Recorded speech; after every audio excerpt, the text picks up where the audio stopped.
This is Pulse of Africa, the face of Ethiopia, the voice of Africa.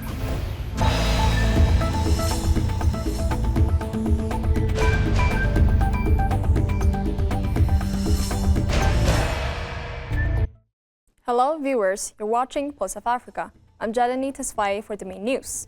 First, our top stories for today. Tunisia and Algeria pledge close ties.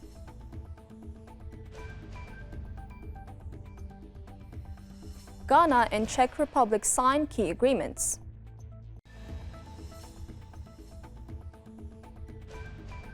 Mozambique approves Eni's Coral Norte FLNG plan.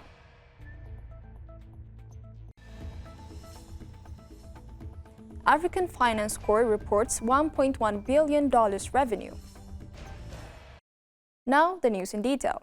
Tunisian President Kais Saied met with Algerian Foreign Minister Ahmed Attaf in Tunis on Wednesday, where both sides reaffirmed their commitment to strengthening bilateral ties and cooperation. During the meeting, Saied emphasized the importance of collaboration in key areas such as the development of border regions, boosting trade and investment, and addressing issues like smuggling and illegal migration. He also highlighted the need for both countries to align their positions on regional and international matters, particularly in light of the current global challenges. Attaf, visiting Tunisia as a special envoy of Algerian President Abdelmadjid Tebboune, conveyed that his trip symbolized Algeria's commitment to maintaining an ongoing dialogue with Tunisia. Today, Algerian-Tunisian relations are stronger than ever by the dedication and close attention of both countries' leaders, Attaf remarked. Now to Africa Cinema Days.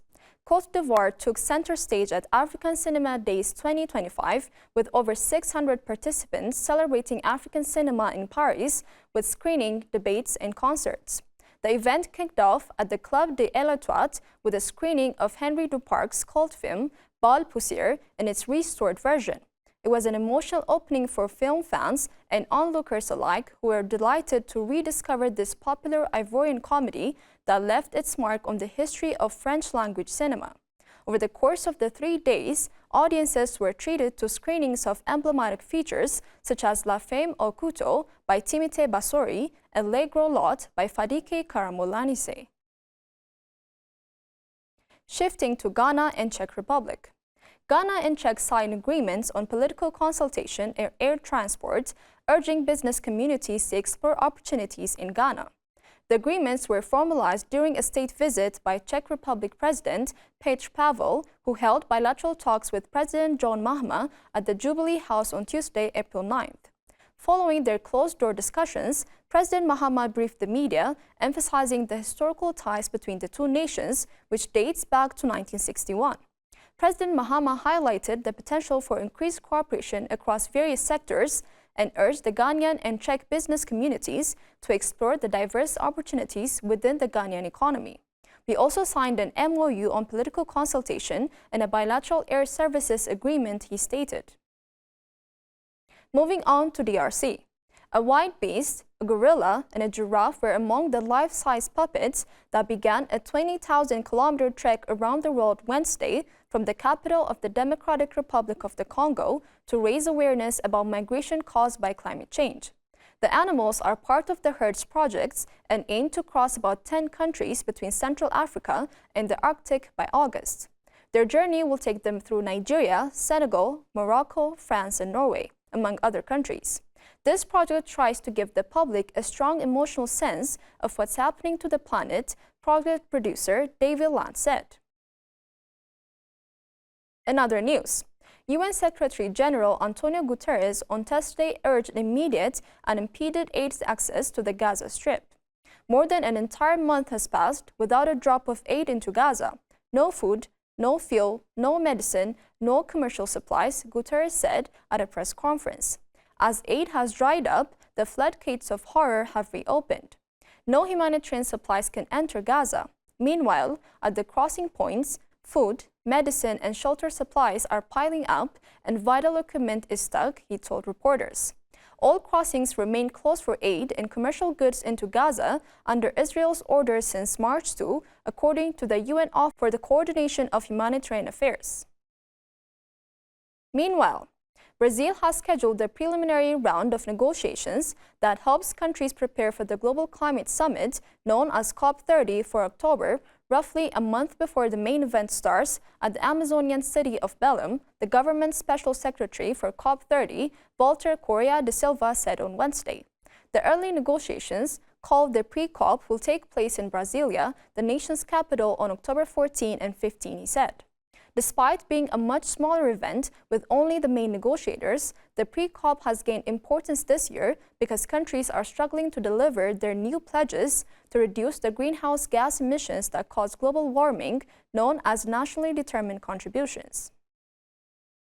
The story of resurgent Ethiopia and burgeoning Africa is here, only on the Pulse of Africa channel, all the time. Pulse of Africa, the face of Ethiopia, the voice of Africa.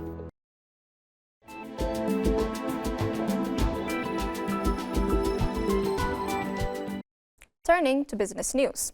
Mozambique on Tuesday approved the development plan for any second floating liquefied natural gas platform, Coral Norte, paving the way for a final investment decision. According to a government statement, the plan will see the production of 3.55 million metric tons per annum of LNG over 30 years from offshore Mozambique's Rovuma Basin. The project, valued at around $72 billion, is expected to start production in the second half of 2028, the statement said. Eni's first FLNG plant, Coral South, started exporting gas to Europe in 2022 as Mozambique looks to develop massive gas reserves found offshore the southern African country.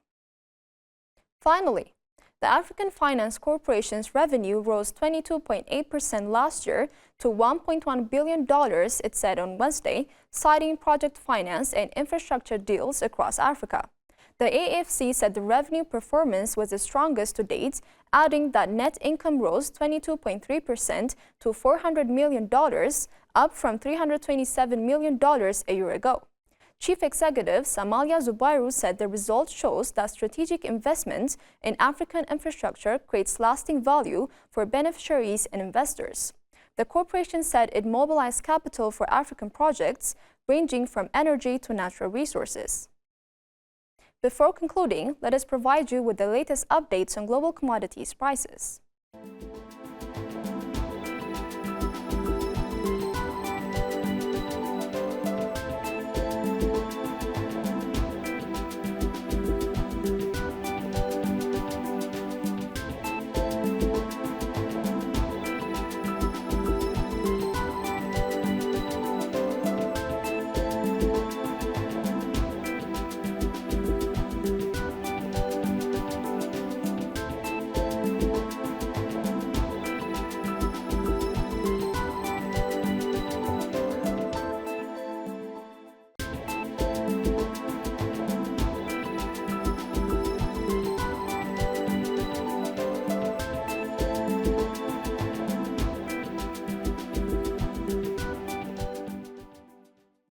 Now to weather updates.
That is all for today, and thanks for watching Pulse of Africa.